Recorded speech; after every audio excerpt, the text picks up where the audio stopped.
যোৱাকালি মই যোৱাকালি গুৱাহাটী গৈছিলোঁ। গুৱাহাটী এইখিনি আবেলি দোকানটো খুলিলোঁ। খোলাৰ পিছত মই ৰাতি 8:30 বজাত বন্ধ কৰি গ'লোঁ। 8:30 বজাত বন্ধ কৰি গ'লে ৰাতিপুৱা আৰু আগৰ দৰে আহিখিনি খুলিলোঁ দোকানটো। 8:10 মানত খুলিলোঁ। খোলাৰ পিছত সন্মুখত কিবা কিবি বাক্সা চাক্সাবিলাক পৰি আছে তাৰমানে।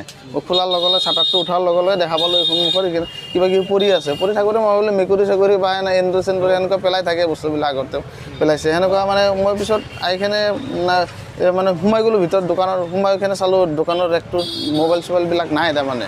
নাপালে মোৰ সন্দেহ লাগি গ'ল। তেতিয়াতো নিশ্চয় কিবা এটা হৈছে আৰু। পিছত মই ভিতৰৰ ফালে দোকানৰ ভিতৰৰ ফালে সোমাই গ'লোঁ। সোমাই গ'লে মই পিছফালে চাওঁ যে টিংটো খোলা আছে।